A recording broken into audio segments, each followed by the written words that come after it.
Hello बच्चों, आपका हमारे चैनल हिंदी वाणी में स्वागत है। आज हम पढ़ेंगे कक्षा 10वीं की पाठ्य पुस्तक स्पर्श का 10वां पाठ। पाठ का नाम है बड़े भाई साहब। आइए हम पाठ पढ़ते हैं। इस पाठ के लेखक हैं प्रेमचंद यानी मुंशी प्रेमचंद जी। 1880 से 1936 तक इनका जीवन काल रहा है। 31 जुलाई 1880 को बनारस के लमही गांव में जन्मे धनपत राय ने उर्दू में नवाब राय और हिंदी में प्रेमचंद नाम से लेखन कार्य किया। निजी व्यवहार और पत्राचार धनपत राय नाम से ही करते रहे। उर्दू में प्रकाशित पहला कहानी संग्रह सोजे वतन अंग्रेज सरकार ने जब्त कर लिया। आजीविका के लिए स्कूल मास्टरी, इंस्पेक्टरी, मैनेजरी करने के अलावा इन्होंने हंस, माधुरी जैसी प्रमुख पत्रिकाओं का संपादन भी किया।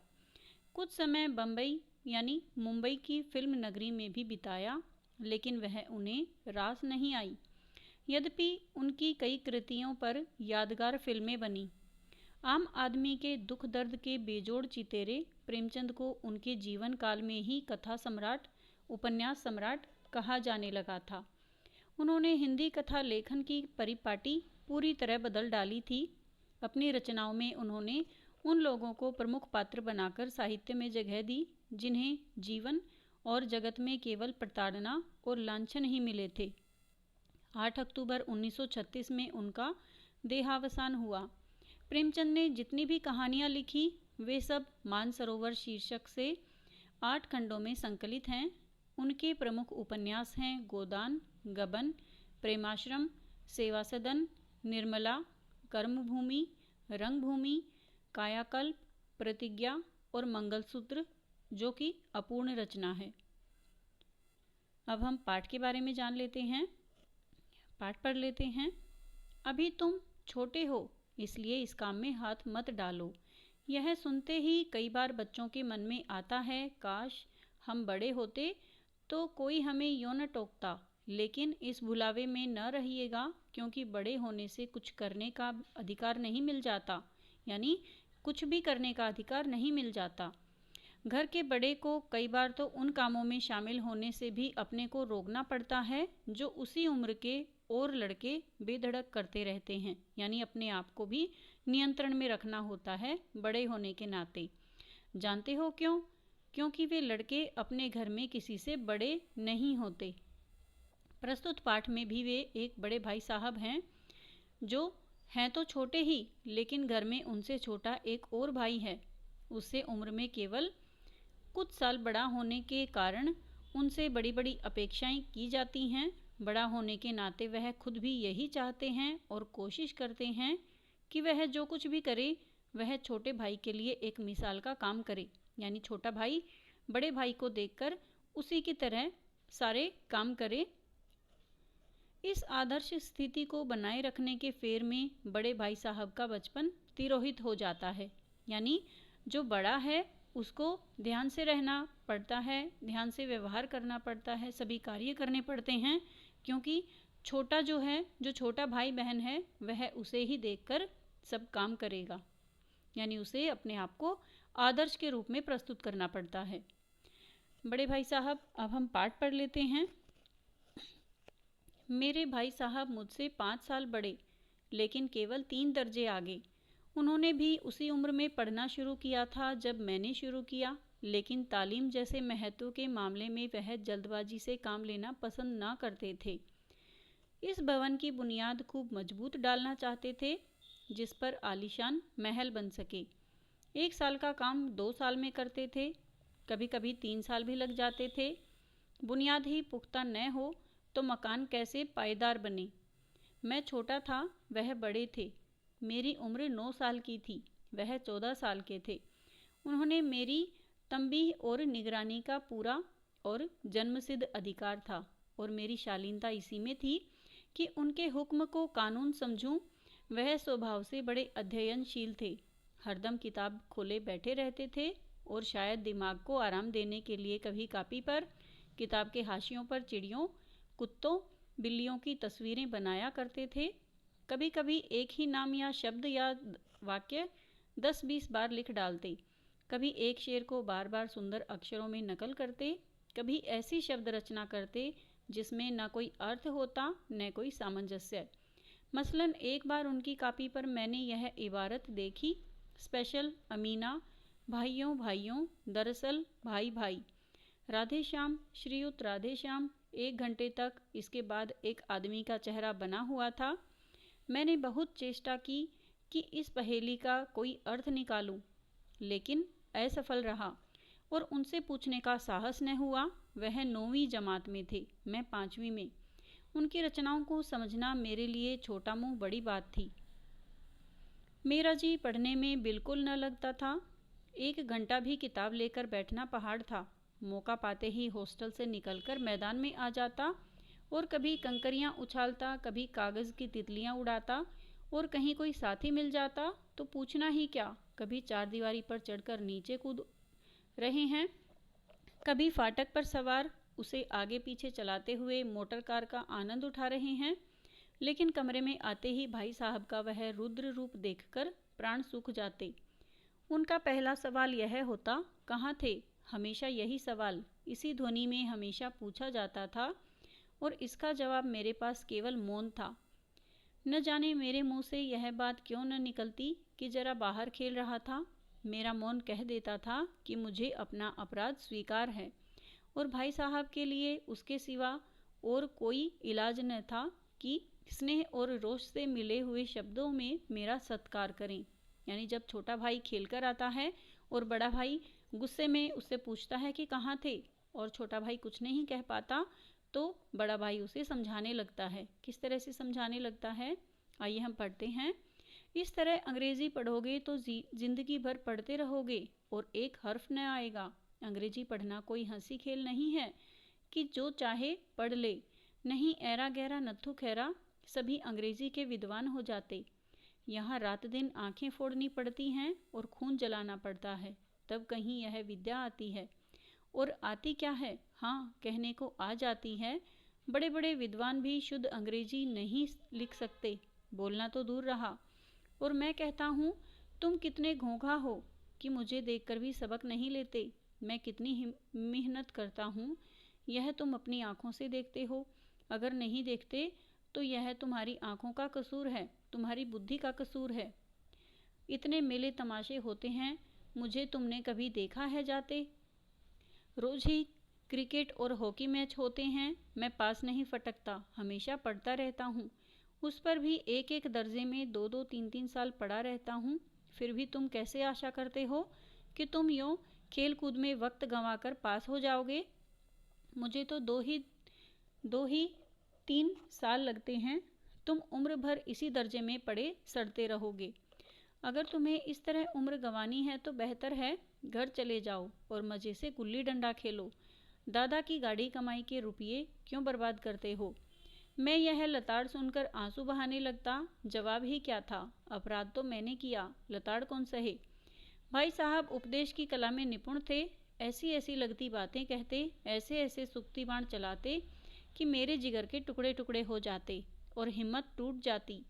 इस तरह जान तोड़कर मेहनत करने की शक्ति मैं अपने में न पाता था और उस निराशा में जरा देर के लिए सोचने लगता, क्यों न घर चला जाऊं।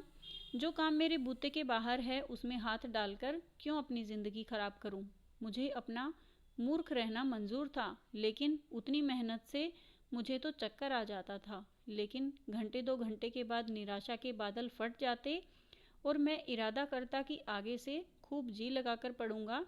चटपट एक टाइम टेबल बना डालता। बिना पहले से नक्शा बनाए कोई स्कीम तैयार कैसे की जाए, कैसे काम शुरू करूं। टाइम टेबल में खेल कूद की मद बिल्कुल उड़ जाती। प्रातःकाल 6 बजे उठना, मुंह हाथ धो नाश्ता कर पढ़ने बैठ जाना। 6 से 8 तक अंग्रेजी, 8 से 9 तक हिसाब, 9 से 9:30 तक इतिहास, फिर भोजन और स्कूल। 3:30 बजे स्कूल से वापस होकर आधा घंटा आराम, 4 से 5 तक भूगोल, 5 से 6 तक ग्रामर, आधा घंटा हॉस्टल के सामने ही टहलना, 6:30 से 7 तक अंग्रेजी कंपोजिशन, फिर भोजन करके 8 से 9 तक अनुवाद, 9 से 10 तक हिंदी, 10 से 11 तक विविध विषय, फिर विश्राम। अगर टाइम टेबल बना लेना एक बात है, उस पर अमल करना दूसरी बात। पहले ही दिन उसकी अवहेलना शुरू हो जाती। मैदान की वह सुखद हरियाली, हवा के हल्के हल्के झोंके, फुटबॉल की वह उछल कूद, कबड्डी के वह दांव घात, वॉलीबॉल की वह तेजी और फुर्ती मुझे अज्ञात और अनिवार्य रूप से खींच ले जाती, और वहां जाते ही मैं सब कुछ भूल जाता। वह जानलेवा टाइम टेबल, वह आंख फोड़ पुस्तकें किसी की याद न रहती, और भाई साहब को नसीहत और फजीहत का अवसर मिल जाता। मैं उनके साए से भागता, उनकी आंखों से दूर रहने की चेष्टा करता, कमरे में इस तरह दबे पांव आता कि उन्हें खबर न हो। उनकी नज़र मेरी ओर उठी और मेरे प्राण निकले। हमेशा सिर पर एक नंगी तलवार लटकती सी महसूस होती।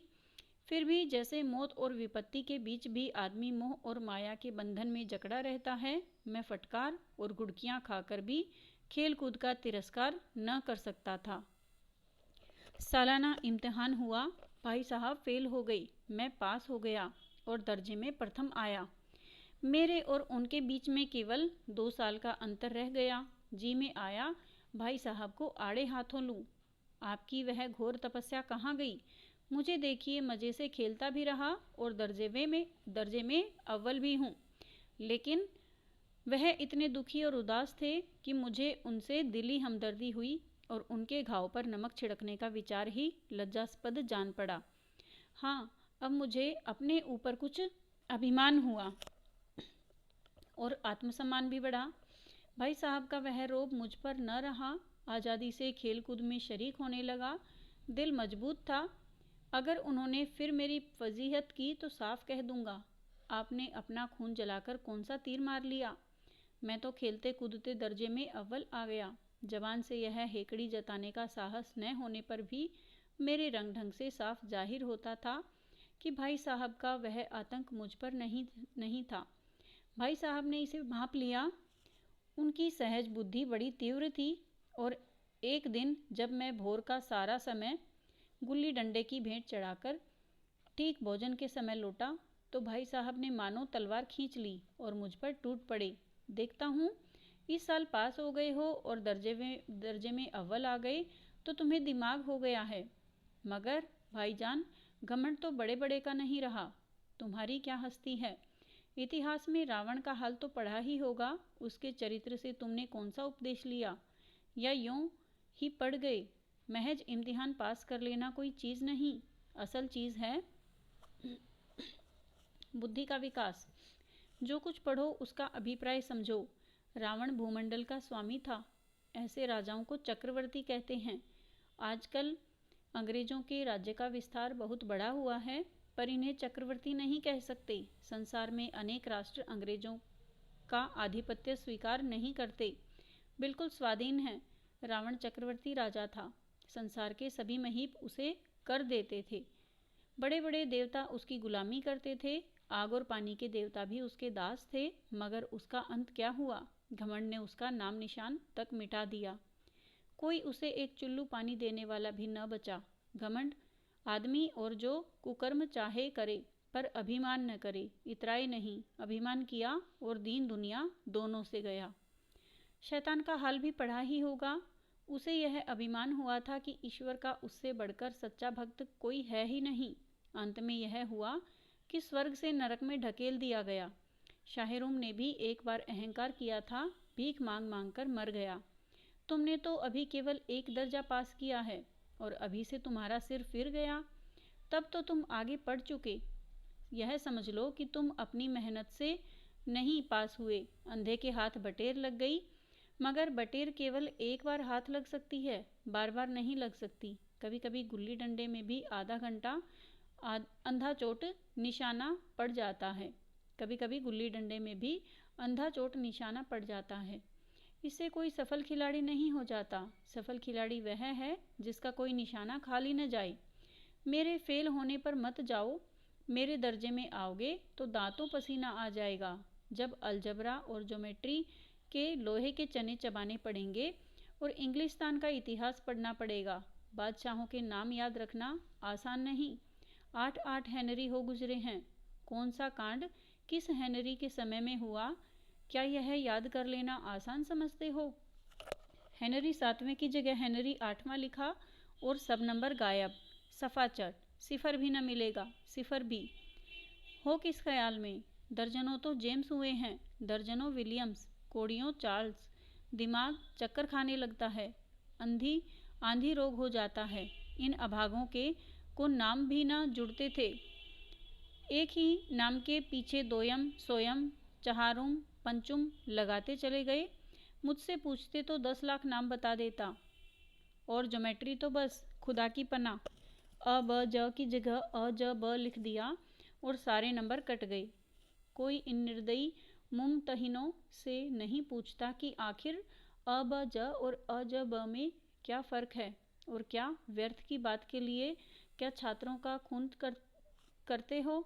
दाल भात रोटी खाई या भात दाल रोटी खाई, इसमें क्या रखा है? मगर इन परीक्षकों को क्या परवाह?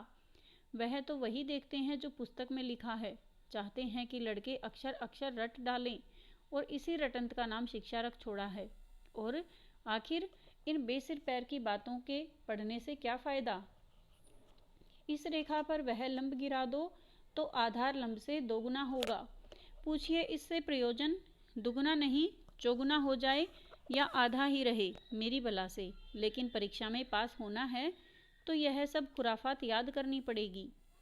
कह दिया समय की पाबंदी पर एक निबंध लिखो जो 4 पन्नों से कम न हो। अब आप कापी सामने खोले, कलम हाथ में लिए उसके नाम को रोइए।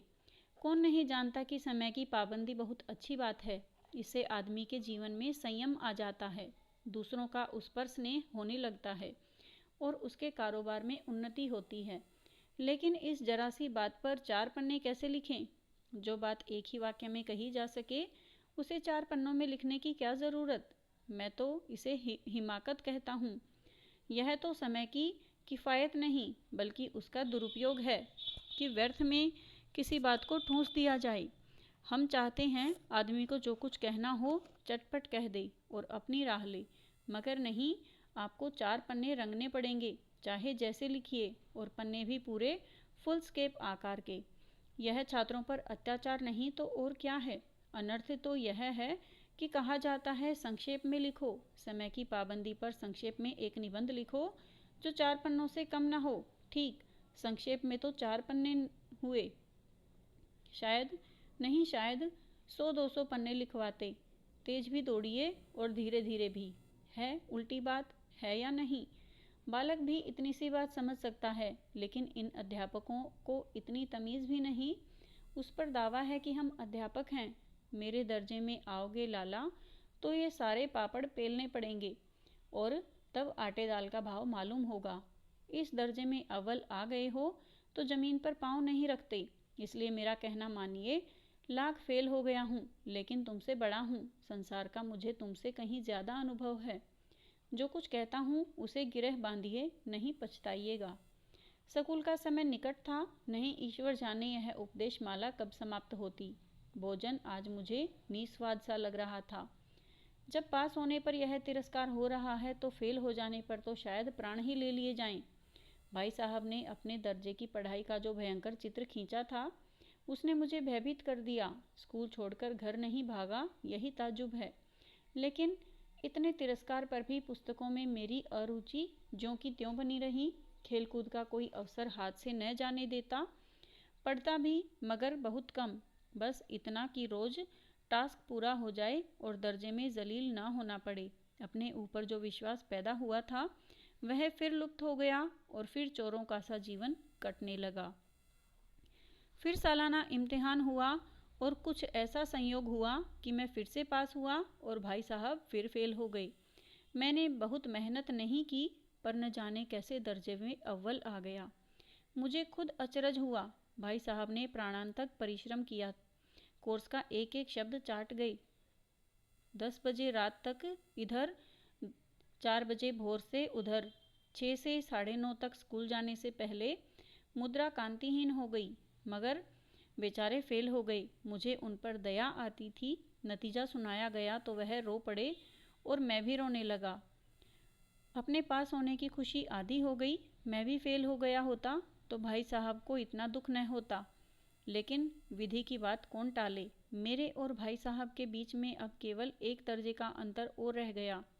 मेरे मन में एक कुटिल भावना उदय हुई कि कहीं भाई साहब 1 साल और फेल हो जाएं तो मैं उनके बराबर हो जाऊं, फिर वह किस आधार पर मेरी फजीहत कर सकेंगे। लेकिन मैंने इस विचार को दिल से बलपूर्वक निकाल डाला। आखिर वह मुझे मेरे हित के विचार से ही तो डांटते हैं। मुझे इस वक्त अप्रिय लगता है अवश्य, मगर यह शायद उनके उपदेशों का ही असर है कि मैं दनादन पास हो जाता हूँ और इतने अच्छे नंबरों से। अब भाई साहब बहुत कुछ नरम पड़ गए थे। कई बार मुझे डांटने का अवसर पाकर भी उन्होंने धीरज से काम लिया।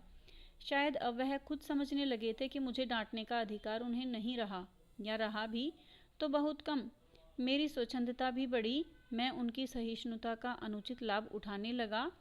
मुझे कुछ ऐसी धारणा हुई कि मैं पास ही हो जाऊंगा, पढ़ूं या न पढ़ूं, मेरी तकदीर बलवान है। इसलिए भाई साहब के डर से जो थोड़ा बहुत पढ़ लिया करता था वह भी बंद हुआ।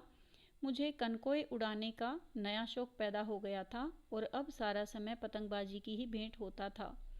फिर भी मैं भाई साहब का अदब करता और उनसे उनकी नज़र बचाकर कनकोए उड़ाता था। मांझा देना, कन्ने बांधना, पतंग टूर्नामेंट की तैयारियां आदि सब समस्याएं गुप्त रूप से हल की जाती थी। मैं भाई साहब को यह संदेश न करने देना चाहता था कि उनका सम्मान और लिहाज मेरी नज़रों में कम हो गया है।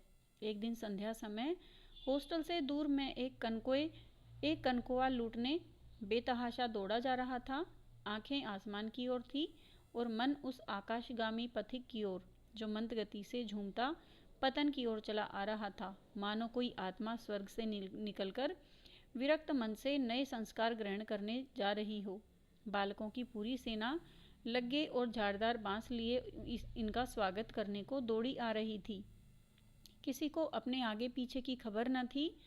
सभी मानो उस पतंग के साथ ही आकाश में उड़ रहे थे जहाँ सब कुछ समतल है, न मोटर कारें, न ट्राम, न गाड़ियाँ। सहसा भाई साहब से मेरी मुठभेड़ हो गई, जो शायद बाजार से लौट रहे थे। उन्होंने वहीं हाथ पकड़ लिया और उग्र भाव से बोले, इन बाजारी लोंडों के साथ धेले के कनकोए के लिए दौड़ते तुम्हें शर्म नहीं आती? तुम्हें इसका कुछ लिहाज नहीं कि अब नीची जमात में नहीं हो बल्कि 8वीं जमात में आ गए हो और मुझसे केवल 1 दर्जा नीचे हो। आखिर आदमी को कुछ तो अपनी पोजीशन का ख्याल रखना चाहिए। एक ज़माना था कि लोग 8वीं दर्जा पास करके नायाब तहसीलदार हो जाते थे। मैं कितने ही मिडलचियों को जानता हूँ जो आज अव्वल दर्जे के डिप्टी मजिस्ट्रेट और सुपरिटेंडेंट हैं। कितने ही 8वीं जमात वाले हमारे लीडर और समाचार पत्रों के संपादक हैं। बड़े बड़े विद्वान उनकी मातहती में काम करते हैं और तुम उसी 8वें दर्जे में आकर बाजारी लोंडों के साथ कनकोई के लिए दौड़ रहे हो। मुझे तुम्हारी इस कम अक्ली पर दुख होता है। तुम ज़हीन हो, इसमें शक नहीं, लेकिन वह ज़ेहन किस काम का जो हमारे आत्मगौरव की हत्या कर डाले। तुम अपने दिल में समझते होगे मैं भाई साहब से महज 1 दर्जा नीचे हूँ और अब उन्हें मुझको कुछ कहने का हक नहीं। लेकिन यह तुम्हारी गलती है। मैं तुमसे 5 साल बड़ा हूँ और चाहे आज तुम मेरी जमात में आ जाओ और परीक्षकों का यही हाल है तो निसंदेह अगले साल तक तुम मेरे समकक्ष हो जाओगे और शायद 1 साल बाद मुझसे भी आगे निकल जाओ। लेकिन मुझ में और तुम में जो 5 साल का अंतर है उसे तुम क्या खुदा भी नहीं मिटा सकता। मैं तुमसे 5 साल बड़ा हूँ और हमेशा रहूँगा। मुझे दुनिया का और ज़िंदगी का जो तजुर्बा है तुम उसकी बराबरी नहीं कर सकते, चाहे तुम MA या D.Phil या D.Lit ही क्यों ना हो जाओ। समझ किताबें पढ़ने से नहीं आती, दुनिया देखने से आती है। हमारी अम्मा ने कोई दर्जा पास नहीं किया और दादा भी शायद 5वीं 6ठी जमात से आगे नहीं गई, लेकिन हम दोनों चाहे सारी दुनिया की विद्या पढ़ लें, अम्मा और दादा को हमें समझाने और सुधारने का अधिकार हमेशा रहेगा। केवल इसलिए नहीं कि वे हमारे जन्मदाता हैं, बल्कि इसलिए कि उन्हें दुनिया का हमसे ज़्यादा तजुर्बा है और रहेगा। अमेरिका में किस तरह की राज व्यवस्था है और 8वें हेनरी ने कितने ब्याह किए और आकाश में कितने नक्षत्र हैं, यह बातें चाहे उन्हें न मालूम हो, लेकिन हजारों ऐसी बातें हैं जिनका ज्ञान उन्हें हमसे और तुमसे ज़्यादा है। दैव न करें आज मैं बीमार हो जाऊं तो तुम्हारे हाथ पांव फूल जाएंगे। दादा को तार देने के सिवा तुम्हें और कुछ न सूझेगा। लेकिन तुम्हारी जगह दादा हूं तो किसी को तार न दें, न घबराएं, न बदहवास हों। पहले खुद मर्ज पहचान कर इलाज करेंगे, उसमें सफल न हुए तो किसी डॉक्टर को बुलाएंगे। बीमारी तो खैर बड़ी चीज़ है, हम तुम तो इतना भी नहीं जानते कि महीने भर का खर्च महीना भर कैसे चले।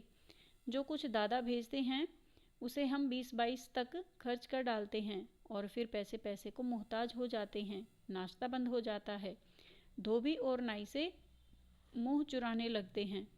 लेकिन जितना आज हम और तुम खर्च कर रहे हैं उसके आधे में दादा ने अपनी उम्र का बड़ा भाग इज्जत और नेकनामी के साथ निभाया है और कुटुंब का पालन किया है, जिसमें सब मिलकर 9 आदमी थे। अपने हेडमास्टर साहब को ही देखो, MA हैं कि नहीं, और यहाँ के MA नहीं, ऑक्सफोर्ड के 1000 रुपया पाते हैं। लेकिन उनके घर का इंतज़ाम कौन करता है? उनकी बूढ़ी माँ। हेडमास्टर साहब की डिग्री यहाँ बेकार हो गई। पहले खुद घर का इंतज़ाम करते थे, खर्च पूरा न पड़ता था, कर्जदार रहते थे। जब से उनकी माताजी ने प्रबंध अपने हाथ में ले लिया है, जैसे घर में लक्ष्मी आ गई है। तो भाईजान यह गुरूर दिल से निकाल डालो कि तुम मेरे समीप आ गए हो और अब स्वतंत्र हो। मेरे देखते तुम बेराह न चलने पाओगे। अगर तुम यूँ न मानोगे तो मैं थप्पड़ दिखाकर इसका प्रयोग भी कर सकता हूँ। मैं जानता हूँ तुम्हें मेरी बातें जहर लग रही हैं। मैं उनकी इस नई युक्ति से सचमुच नतमस्तक हो गया।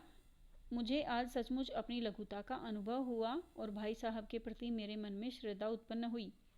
मैंने सजल आंखों से कहा, हरगिज नहीं, आप जो कुछ फरमा रहे हैं वह बिल्कुल सच है और आपको उसके कहने का अधिकार है। भाई साहब ने मुझे गले से लगा लिया और बोले, मैं कनकोई उड़ाने को मना नहीं करता, मेरा भी जी ललचाता है, लेकिन क्या करूं? खुद बेराह चलूं तो तुम्हारी रक्षा कैसे करूं? यह कर्तव्य भी तो मेरे सिर है। संयोग से उसी वक्त एक कटा हुआ कनकोआ हमारे ऊपर से गुजरा। उसकी डोर लटक रही थी। लड़कों का एक गोल पीछे पीछे दौड़ा चला आता था। भाई साहब लंबे हैं ही, उछलकर उसकी डोर पकड़ ली और बेतहाशा हॉस्टल की तरफ दौड़े। मैं पीछे पीछे दौड़ रहा था। यानी पाठ के अंत में लेखक के भाई ने उछलकर एक टूटे हुए पतंग की डोर पकड़ ली जो आकाश में से कटकर नीचे गिर रहा था, और फिर वो दोनों उस पतंग को लेकर दौड़े चले आए। इस पाठ में हमने यह पढ़ा और जाना कि किस प्रकार से बड़े होने के साथ साथ हमारे ऊपर जिम्मेदारियां भी होती हैं। इस पाठ में जो बड़े भाई साहब हैं वो लेखक के बड़े भाई हैं और उन्होंने हमेशा अपने भाई को पढ़ने के लिए प्रोत्साहित किया तथा उसे समय बर्बाद करने से रोका। उम्मीद है बच्चों आपको यह पाठ समझ में आ गया होगा। अगले भाग में हम इस पाठ से लिए गए अभ्यास के प्रश्नोत्तर पढ़ेंगे। यदि आपको यह वीडियो अच्छा लगा तो आप इसे अपने दोस्तों के साथ ज़रूर शेयर करें। यदि कोई सुझाव है तो हमें बताएं। धन्यवाद।